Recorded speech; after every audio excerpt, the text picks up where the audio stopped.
मैं डॉक्टर के पास जा रही हूँ। मुझे तबीयत अपनी ठीक नहीं लग रही थी। मुझे बहुत उलझन और बहुत ज़्यादा मुझे बेचैनी हो रही थी।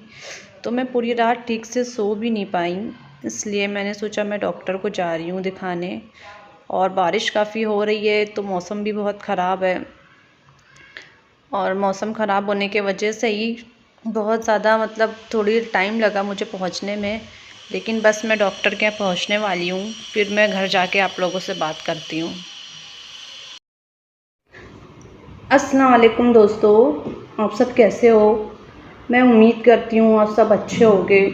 मैं भी ठीक हूँ, बस थोड़ी तबीयत ख़राब है।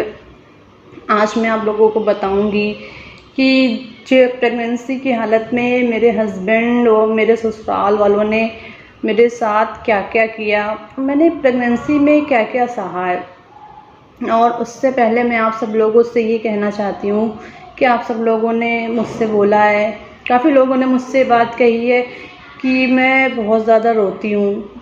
उनकी ज़िंदगी में भी बहुत परेशानियाँ हैं और वो भी बहुत परेशान है, और वो इस तरह से रोता हुआ उन्हें मुझे देखकर अच्छा नहीं लगता है।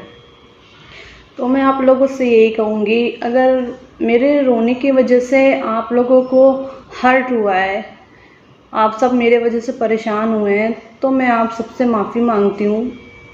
मैं क्या करूँ, मैं जब अपनी बात कहती हूँ तो मुझे खुद रोना आता है। मैं वो सारी चीज़ें फ़ील करती हूँ तो मुझे मेरे आंसू खुद नहीं रुकते हैं, आंसू खुद ब खुद निकलने लगते हैं, मैं खुद रोने लगती हूँ।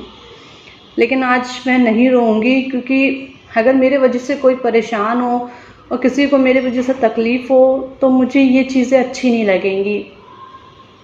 तो आज मैं कोशिश करूँगी कि मैं आपको जो बताऊँगी उसको सोच के मुझे रोना ना आए, मैं आज ना रोऊँ, ताकि आप लोगों को कोई परेशानी ना हो। जब मेरे यहाँ 6 मंथ की प्रेगनेंसी चल रही थी, तब मेरे ससुराल वालों ने और मेरे हस्बैंड ने मेरे साथ काफ़ी लड़ाई झगड़ा किया। काफ़ी मेरे साथ मेरे हस्बैंड ने मारपीट करी और मुझे घर से निकाल दिया। मेरा भाई आया, वो मुझे घर लेके चला गया। मैं इतना ज़्यादा रोती थी, इतना ज़्यादा मुझे इतनी तकलीफ़ होती थी, मैं दिन रात रोया ही करती थी कि मुझे लगता था मेरे साथ ये सारी क्या चीज़ें हो रही हैं। फिर मेरी जो हूँ काफ़ी तबीयत ख़राब हो गई। ये सब सोच सोच के दिन रात मैं सोचा करती थी और बस रोया ही करती थी। फिर उसके 2-4 दिन बाद ही, शायद 5 दिन बाद ही, फिर लॉकडाउन लग गया। जब लॉकडाउन लग गया तो लॉकडाउन में मेरी काफ़ी तबीयत ख़राब हो गई, और हमारे आसपास ऐसा कोई भी डॉक्टर नहीं था कि जहां मैं जाके खुद दिखाऊं। और मैं जिस डॉक्टर से इलाज करा रही थी वो काफ़ी दूर थे, और मेरी तबीयत बहुत ज़्यादा ख़राब हो गई थी। मैं दिन रात यही सब सोचती, तो इस वजह से मेरी तबीयत काफ़ी बिगड़ गई थी। और हमारे घर में ऐसा कोई भी व्हीकल नहीं था जिससे आप तो जानते हो कि लॉकडाउन में सबको कितनी सारी दिक्कतें हुई थी। तो मेरे साथ भी काफ़ी दिक्कतें हुई। मेरे घर में ऐसा कोई व्हीकल नहीं था जिससे मैं खुद जाती। मैं मेरी इतनी तबीयत ख़राब हो गई कि मुझसे बिल्कुल चला तक नहीं जाता था। मुझे लगता था कि शायद अब मैं बचूंगी नहीं। मेरे घर वाले काफ़ी परेशान थे, मेरी मम्मी, मेरे पापा। बाकी तो लोग घर पे नहीं थे, वो भी लॉकडाउन की वजह से बाहर फंस गए थे, लेकिन मेरे मम्मी पापा मेरे साथ थे। फिर मेरे पापा ने मुझसे बोला कि तुम एक काम करो, अपने हस्बैंड को कॉल करो और उनसे बोलो कि वो तुम्हें हॉस्पिटल ले जाएं दिखाने के लिए। तो मुझे पता था कि वो मुझे लेके नहीं जाएंगे, लेकिन मम्मी पापा ने मुझसे काफ़ी कहा कि नहीं, तुम एक बार कॉल करके देखो। क्योंकि मेरी जो थी, पापा ने शादी में मुझे कार दी थी, और मेरी कार उन्हीं लोग के पास थी। उन लोगों ने शादी में, मैंने आपको पहले ही बताया, कार की डिमांड करी थी, तो पापा ने मुझे कार दी थी। तो पापा ने मुझसे बोला कि कार से वो आ जाएंगे और तुम्हें हॉस्पिटल ले जाएंगे। क्योंकि हमारा जिस एरिया था, जहाँ एरिया पे पूरा रेड अलर्ट था, वहाँ पे ऐसा कुछ भी नहीं था कि मैं जा सकूँ। कोई गाड़ी नहीं थी, कोई ऐसा कोई साधन नहीं था, कुछ भी रोड पे नहीं था, मैं कैसे जाती।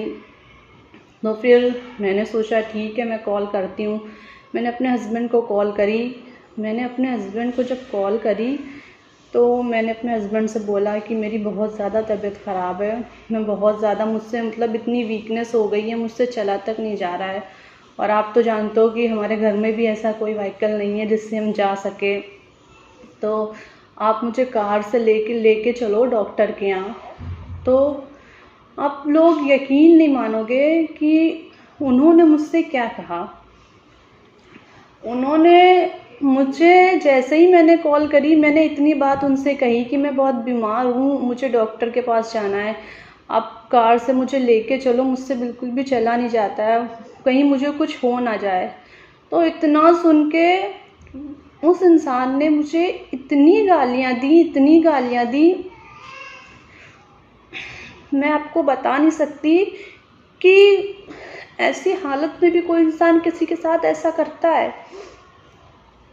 उसने मुझे इतनी गालियाँ दी और उसके बाद जो है उसने मुझसे कहा तू जिए या तू मरे, मुझे कोई परवाह नहीं तेरी। मैंने कहा कि मेरे लिए ना सही, कम से कम अपने होने वाले बच्चे के लिए सोचो। लेकिन उन्होंने फ़ोन ही काट दिया, उन्होंने मेरी कोई भी बात नहीं सुनी। मुझे इतनी उस दिन तकलीफ़ हुई, मुझे इतना रोना आया इस बात के लिए कि एक ये ऐसा टाइम है कि अगर इस टाइम कोई मतलब गैर इंसान भी होता तो वो आपके लिए काफ़ी कुछ करता। लेकिन मेरे खुद के हस्बैंड ने मेरे साथ ऐसा किया कि मुझे ऐसी मतलब उम्मीद नहीं थी कि वो इंसान मेरे साथ ऐसा करेगा। लॉकडाउन में ऐसी हालत में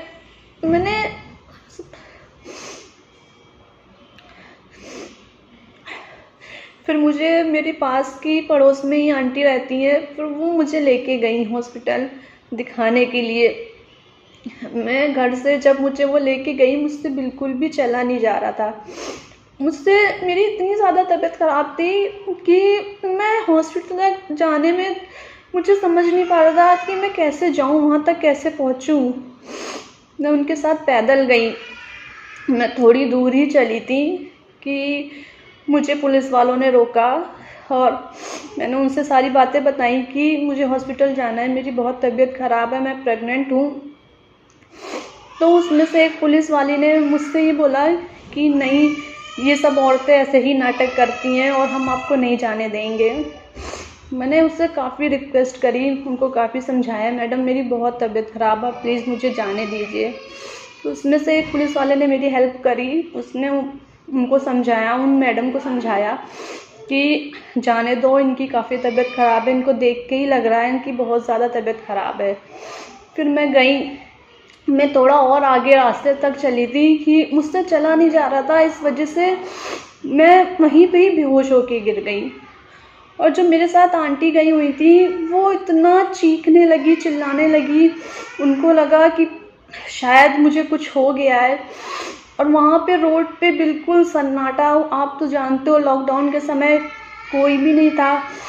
फिर उन्होंने पुलिस वालों को बुलाया, उन्होंने बताई सारी बात कि इसकी बहुत ज़्यादा तबीयत ख़राब है। तो फिर पुलिस वालों ने ही मेरी हेल्प करी, उन्होंने मुझे हॉस्पिटल तक पहुँचाया और मैं हॉस्पिटल गई।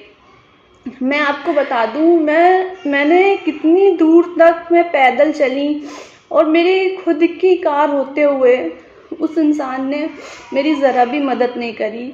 मैं कैसे पैदल जाती थी, कैसे मैं परेशान होती थी, मैंने धक्के खाए हैं, कितना कुछ सहा है।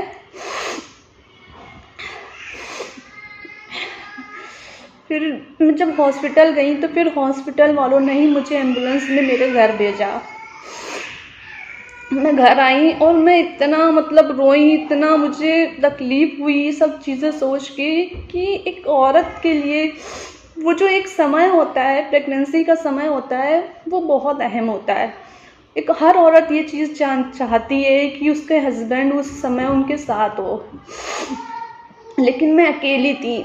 मैं बहुत ही अपने आप को उस टाइम पे लाचार, बेबस महसूस कर रही थी।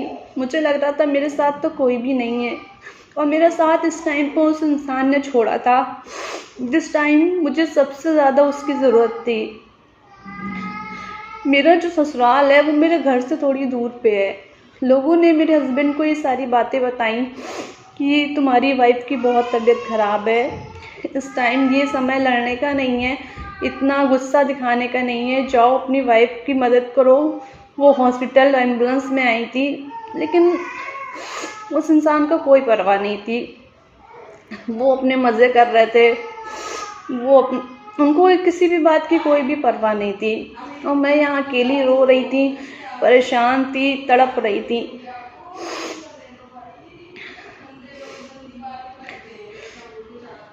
मैं अपने घर में बस लेटे एक ही बात सोचती थी, क्या एक बच्चे की पूरी जिम्मेदारी एक औरत की ही होती है? उस इंसान ने तो छोड़ दिया, उसको तो कोई भी परवाह नहीं है कि ना तो उससे अपनी बीवी की परवाह थी, ना ही उससे अपने बच्चे की परवाह थी। उसने तो मुझे छोड़ दिया। वो भी एक समय था, वो गुज़र गया, और ये भी एक समय है, ये भी गुज़र जाएगा। लेकिन मैं बस एक बात सोचती हूँ कि अल्लाह ने मेरी किस्मत में ऐसे इंसान को लिखा है जिसके साथ मुझे कभी भी कोई भी खुशी नहीं मिली, जिसने मुझे सिर्फ दुख और तकलीफ़ें दी हैं, और आज भी वो मेरे साथ ऐसा ही कर रहे हैं।